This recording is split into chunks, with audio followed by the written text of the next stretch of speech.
ओम श्री वेद पुरुषाय नमः।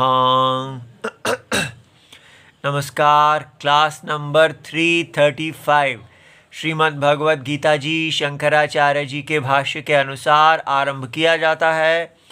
ओम श्री सीतारामचंद्राभ्याम नमः। नमो गुरुभ्यः। ओम अथ काल देवता श्री संवत् 2081 मार्गशीर्ष कृष्ण पक्षः शुक्ल पक्षः तृतीया बुधवारः पूर्वाषाढ़ा नक्षत्रं दक्षिणायनं हेमंत ऋतुः। ओम तत्सत् श्री शंकराचार्याय गुरवे नमः। एषा ब्राह्मी स्थितिः पार्थ नैनां प्राप्य विमुह्यति। स्थित्वा स्यामन्तकालेऽपि ब्रह्मनिर्वाणमृच्छति। अध्याय 2 और श्लोक नंबर 72। ये पुस्तक है Shrimad Bhagavad Gita ji, Gita press Gorakhpur, book number 10, Shankaracharya ji के भाष्य वाली पुस्तक। अच्छा जी, तो चलते चलते ये राही भगवद गीता जी के अध्याय नंबर 2 के अंतिम श्लोक पे पहुंच गया है। लेकिन हमारा उद्देश्य श्लोकों को खत्म करके भगवद गीता में आगे बढ़ने का नहीं है। हमारा भगवद गीता जी को पढ़ने का उद्देश्य है कि हम सनातन कल्याण पथ पर चलें, जिस पथ पर हमारे देश के हमारे पूर्वज महात्मा चले हैं। येन महाजना गता सपंथाः। तो जिसके ऊपर बहुत एक नहीं अनेक महात्मा चले हैं और उनके पग से बना हुआ जो पथ है, जो सनातन पथ है, उस पथ पर हम चलने की इच्छा रखते हैं।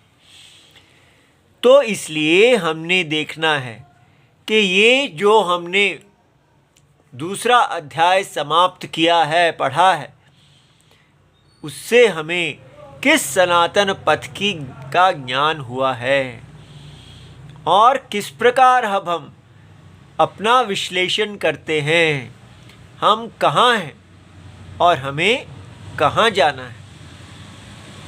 तो सबसे पहली बात तो ये समझ में आती है कि भगवान ने कहा है ईशा ब्राह्मी स्थिति। हे पार्थ, माने हिंदुइज्म। अगर कोई पूछे कि हिंदू सिद्धांत क्या है, व्हाट इज हिंदुइज्म, तो हिंदुइज्म है जो ब्राह्मी स्थिति पे, जिसका जीवन यात्रा ब्राह्मी स्थिति पे अंत होती है, पूर्ण होती है, वो हिंदुइज्म है। क्या है ब्राह्मी स्थिति? ब्रह्मणी भवा, जो यम स्थिति, ब्रह्म में होने वाली। ठीक है, इसलिए एक हिंदू तभी अच्छा हिंदू है, सच्चा हिंदू है, यदि जैसे नदी चलते चलते सागर पे पहुंच जाती है, उसी प्रकार एक हिंदू सनातन धर्म का पालन करते करते ब्रह्म अर्थात परमात्मा, परम सत्य में प्रतिष्ठित हो जाता है। तो परम सत्य का मतलब क्या है? असत्य से सत्य को पहुंच जाता है। ये हमारी यात्रा है। तो क्या हम ऐसा जान रहे हैं कि अभी हम असत्य में हैं और हमें सत्य में जाना है? यदि हम अपनी पढ़ाई देखते हैं या आसपास दुनिया को देखते हैं, हमें ऐसा कोई हिंदुइज़्म नहीं दिखता जहाँ पर ये कहा जाए कि आप असत्य में वास कर रहे हैं और आपका जीवन का उद्देश्य असत्य से सत्य की तरफ जाना है, असत्य प्रतिष्ठा से निकल के सत्य प्रतिष्ठा में जाना है। ऐसा तो कहीं नहीं दिख रहा। क्या दिख रहा है? हमें ये दिख रहा है कि हम कहते हैं कि हम बड़े महान हैं। हम क्यों महान हैं? क्योंकि हम कहते हैं कि हम जिहादी रिलीजन नहीं हैं। जैसे रिलीजन के लोग होते हैं वो इस्लाम और ईसाइयों की तरह वो कहते हैं बस हम ही महान हैं, हम ही भगवान के हैं, बाकी सब शैतान के हैं, इसलिए उन शैतान के लोगों को मारो काटो खाओ। हम ऐसे निर्दयी नहीं हैं। हम कहते हैं सर्वे भवन्तु सुखिनः, सभी सुखी रहें। इसलिए हम रिलीजन जैसे नीच नहीं हैं। तो हिंदू सिद्धांत कहता है हमारा सिद्धांत बड़ा ऊंचा है। और जैसे मॉडर्न साइंस कहती है कोई भगवान है ही नहीं, केवल यहाँ पर नेचुरल लॉज हैं, प्राकृतिक नियम हैं, ये सृष्टि किसी भगवान से नहीं चलती, अर्थात जिहादियों के रिलीजन से नहीं चलती। साइंस तो इसी को ही जानती है, वेद को तो जानती ही नहीं, वहीं से निकली है। और अब भारत के भी वैज्ञानिक केवल उन्हीं के ही अनुक्रमण करते हैं। भारत के वैज्ञानिकों ने भी कभी वेद अध्ययन किया ही नहीं, कुछ नहीं पढ़ा, बस जो वो बोलते हैं उसी के पीछे चलने वाले हैं। तो जो वेस्टर्न साइंस के लोग हैं वो अपने वहाँ के रिलीजन, ये जिहादी और क्रिश्चियन रिलीजन्स जो हैं, जो बिलीफ के पे आधारित हैं, किसी प्रमाण को नहीं मानते हैं, तो ये उनको नहीं मानते हैं। तो इसलिए मॉडर्न साइंस सेकुलर है। सेकुलर होता है जो बाइबल को नहीं मानने वाला, उसको सेकुलर कहते हैं। मॉडर्न साइंस सेकुलर है, किसी गॉड को नहीं मानती और कहती है कि ये संसार केवल नेचुरल लॉज से चलता है और कार्य कारण भाव, परिणामा, ट्रांसफॉर्मेशन, सारे संसार में एक ट्रांसफॉर्मेशन हो रही है। उस परिणाम से ये गैसेस इत्यादि मिलती हैं जिसके कारण मनुष्य की उत्पत्ति हो गई है और वो मनुष्य अब भोगना चाहता है इस संसार को। तो जीवन में क्या करना है? इस संसार को सोच समझ के भोगो। वो क्या है? उसको बोलते हैं सस्टेन्ड डेवलपमेंट। डेवलप करो, अपने भोग के संसाधन बनाओ, लेकिन ऐसे बनाओ कि अति दोहन ना हो। तो ये साइंस का धर्म है। तो रिलीजन का धर्म वो भी हमारे लिए ठीक नहीं, साइंस का धर्म वो भी हमारे लिए ठीक नहीं। तो फिर हम लोग क्या हैं? हम लोग क्या हैं? भोग ऐश्वर्य प्रसक्त। हम कहते हैं कि हम कंज्यूमर तो हैं, लेकिन हम अपने भगवान से पूजा करते रहेंगे और उनसे और भोग मांगते रहेंगे। भगवान को चाहिए, हमारे भगवान को चाहिए मंदिर पूजा आरती, उनको मंदिर पूजा आरती देंगे और वो हमको भोग देते रहेंगे। तो इसलिए हम कहते हैं कि हम इनके जैसे नहीं हैं, इनके जैसे भी नहीं हैं, और हम शांति प्रिय खाने पीने वाले लोग हैं।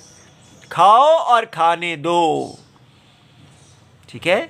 सारा संसार खाए आराम से और त्योहार मनाए।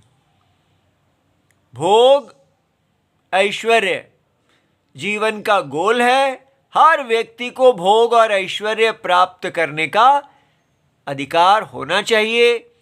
सब लोगों को समानता से इस अधिकार को प्राप्ति होनी चाहिए। संसार में समानता हो, ये हमने अपना नया हिंदुइज्म बनाया है।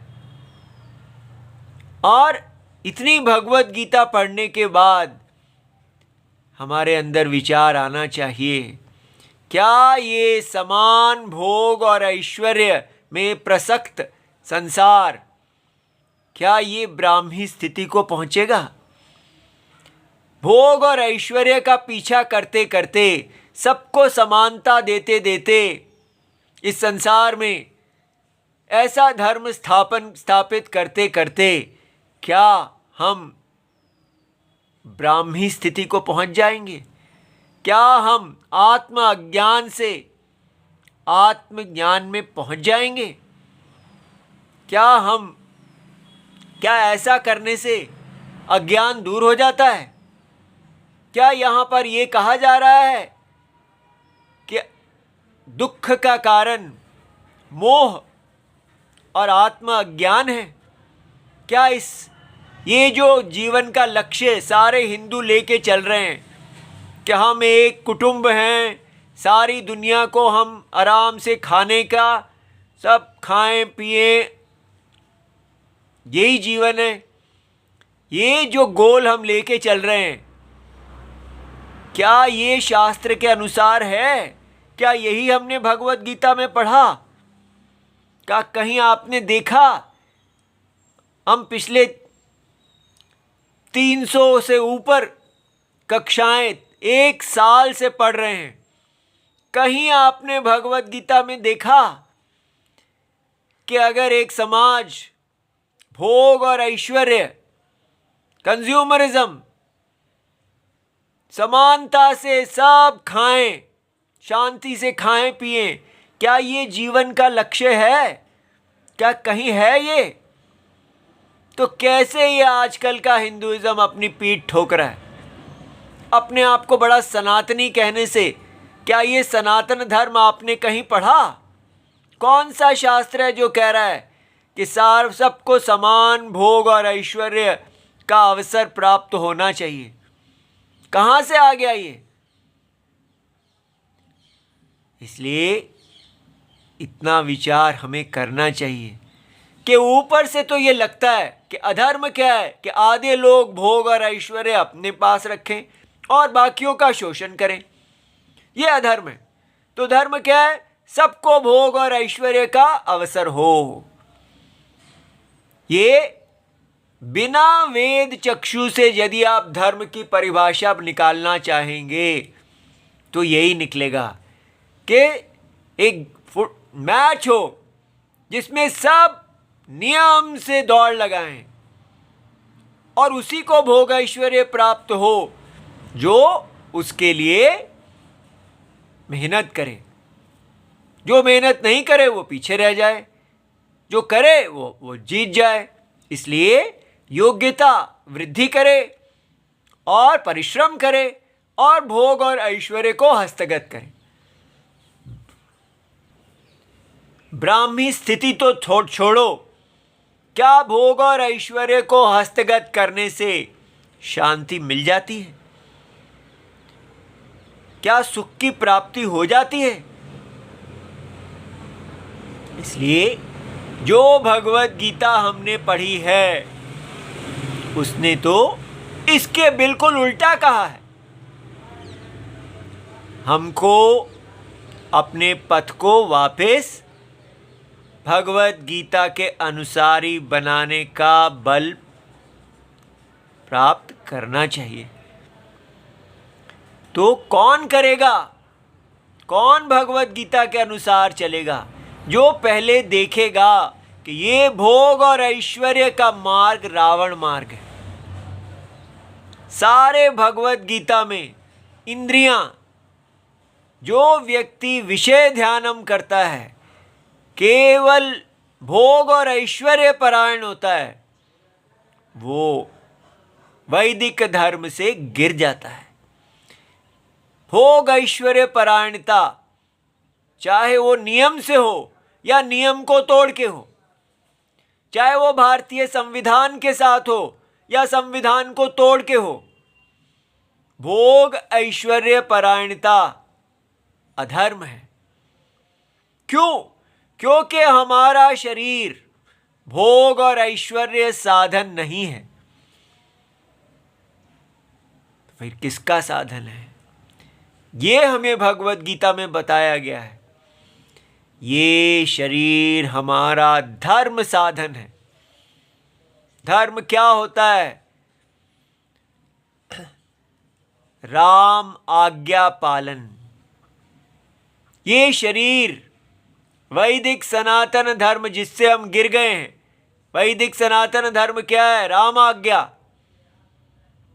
राम आज्ञा ही हमारे लिए सुख हेतु होना चाहिए था, भोग नहीं। तो इसलिए ये जो भोग परायणता हम सिखा रहे हैं, ये सेकुलर है। इसमें राम कहीं है ही नहीं। राम यहाँ केवल इसलिए बैठे हैं कि हमको भोग ऐश्वर्य देते रहें, हम उनको मंदिर देते रहें और वो हमको भोग ऐश्वर्य देते रहें। जैसे वो भी एक भोग ऐश्वर्य प्रसक्त है। कितना नीचे गिरा लिया हमने अपने राम जी को। उनको माल चाहिए, उनको माल दो और उनसे माल पाओ। नालायक लोग इस प्रकार सोचते हैं और हम सोच रहे हैं ये बहुत ही महान सोच है। रावण बना लिया हमने अपने राम जी को। इसलिए राम आज्ञा क्या है ये हमको नहीं पता। इतना भगवत गीता पढ़ने से हमारे अंदर इतना विचार आना चाहिए कि हम राम जी की आज्ञा से पतित हैं। हम खुद ही सोचे चले जा रहे हैं कि उनको भोग ऐश्वर्य चाहिए, उनको देंगे भोग ऐश्वर्य, हमें मिलेगा भोग ऐश्वर्य। इसलिए क्या करना है हमको? हे राम जी, हमें मार्गदर्शन कीजिए, हमारी रक्षा कीजिए। राम जी वेद पुरुष हैं, पुरुष सूक्तम। भगवान भगवत गीता में विश्वरूप दिखा रहे हैं, बता रहे हैं कि ये जो अर्जुन को उन्होंने क्या बताया है कि ये जो सारे आप सामने देख रहे हैं, आपके मित्र बंधु भाई सब आपके प्रिय, ये जो आपके सामने खड़े हैं, ये सब मेरे ही शरीर के अंदर हैं। पूरा व्यवहार वैदिक और लौकिक, बार बार जन्म लेना और मरना मेरे ही शरीर के अंदर हो रहा है। और अपनी इंद्रियों से संसार को भोगना, प्रत्यक्ष और अनुमान, मॉडर्न साइंस की दुनिया और वैदिक साइंस की दुनिया, सब मेरे ही शरीर के अंदर हो रहा है। मेरे ही शरीर के अंदर बार बार सारे जीव जन्म ले रहे हैं और मेरे ही शरीर के अंदर पुनः लय हो जा रहे हैं। इसलिए आपको अगर कल्याण करना है तो मेरे शरीर का वर्धन करो। इस शरीर का वर्धन करने को धर्म कहते हैं और इस शरीर का ह्रास करने को अधर्म कहते हैं। ये परिभाषा से हिंदू गिर ही गया है, भूल ही गया है कि वेद क्या बता रहे हैं, भगवत गीता क्या बता रही है। अपने आप ही ये परिभाषा बना ली, सब खाएं। जब सारी दुनिया खाएगी, यदि हमारे शरीर का हाथ पैर सिर इत्यादि सब अपने आप को तुष्ट करने लगे तो क्या हमारा शरीर तुष्ट हो जाएगा? हर अंग अपनी ही तुष्टि कर रहा है, तो क्या शरीर की तुष्टि हो जाएगी? शरीर की तुष्टि तभी होगी यदि हर अंग अपनी तुष्टि को छोड़ के शरीर की तुष्टि का यज्ञ करेगा। जब शरीर तुष्ट होगा तो अंग अपने आप तुष्ट होंगे। ये है यज्ञ जिससे हम गिर गए हैं। ये यज्ञ हमें ब्राह्मी स्थिति की तरफ लेके जाएगा। लेकिन हम किस भोग ऐश्वर्य के लिए पागल हो गए हैं। एक कुत्ता जैसे हड्डी के लिए पागल होता है, उस प्रकार हो गए हम हिंदू। इतनी नीचता है हमारे अंदर। हमें जागना चाहिए। हम अपने ही राम जी को रुला रहे हैं। जो शरीर के अंग अपनी मर्जी करने लगेंगे तो फिर उस शरीरी का क्या होगा। इसलिए राम जी से प्यार करते हैं हमको समझ में आना चाहिए ये कल्याण मार्ग नहीं है। कल्याण मार्ग वो है जिसको हमने अधर्म समझ लिया है। वो क्या है? हम सोच रहे हैं कि वर्ण आश्रम धर्म जो है वो सबको असमान करता है। ये असमानता का जो भूत हमारे अंदर घुस गया है कि असमानता धर्म होती है, अधर्म होती है। असमानता, यज्ञ की असमानता अधर्म नहीं होती। बाजार में एक व्यक्ति माल खा जाता है और दूसरे को नहीं खाने देता, वो अधर्म होती है। एक दूसरे का शोषण करना चालाकी से, वो अधर्म होता है। लेकिन शरीर के अंग जब अपने अपने स्थान पर असमान धर्म करते हैं, यदि आपके शरीर में पैर अपना कार्य करते हैं, सारे शरीर की सेवा करते हैं, जांग बैठ के वाणिज्य का काम करती है, पैर रक्षा करते हैं, हाथ तलवार उठाते हैं, सारे शरीर को बचाते हैं, और सिर सब सारे शरीर के लिए विचार करता है, धर्म बताता है, तो ये असमानता है। तो क्या ये शोषण है? क्यों ये कीड़ा घुस गया दिमाग में कि असमानता शोषण ही होती है? हमारा सारा वैदिक धर्म असमानता के ऊपर आश्रित है। लेकिन इस एक विचार ने कि असमानता शोषण होती है, असमानता अधर्म होती है, हमने अपने सारे वैदिक धर्म को खत्म कर दिया, सारे ग्रंथों को खत्म कर दिया, सब कुछ बदल रहे हैं, हम नए राम बना रहे हैं। इस एक आइडिया ने कि असमानता गलत है, किसने कहां से हमारे सिर के अंदर डाल दी? हम पूरी तरह वेद भ्रष्ट हो गए हैं। इसलिए असमानता दो प्रकार की है। एक असमानता जो वेस्ट से आई है, जहां पर एक शोषणकारी समाज होता है जो शोषित को खाता है। लेकिन यहां पर इस शरीर में जो असमानता है, सिर अगर वेद रक्षा करते हैं और पैर उनको उठाते हैं, तो यह असमानता नहीं है, ये यज्ञ है। पैर इसीलिए बने हैं, सिर इसीलिए बना है। उल्टा करेंगे तो ये कोई कमाल नहीं हो जाएगा। ये नहीं कहेंगे कि जिसकी जो इच्छा है वो करे, पैर को कहें कि तुम सोचने लगो और सिर को कहें कि तुम उल्टा हो और तुम चलो। ऐसे कैसे हो सकता है? इसलिए इतनी मूर्खता ना करें। वर्णाश्रम धर्म हमारे शरीर के अंदर ही है। हमारा शरीर जैसा है भगवान का ये विश्व रूप, वैसा ही हर जितने शरीर उनमें बने हैं, हर शरीर का धर्म यही है कि सिर को ब्राह्मण का कर्म करना चाहिए। इसलिए हमें अपने वर्णाश्रम धर्म में पुनः लौटना होगा। ये भोग ऐश्वर्य कोई ब्राह्मी स्थिति पे नहीं ले जाएगा। ये हमारे को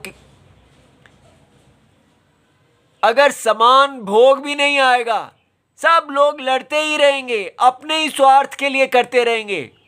अपनी डेमोक्रेसी को देखिए, हम क्या डेमोक्रेसी है ये।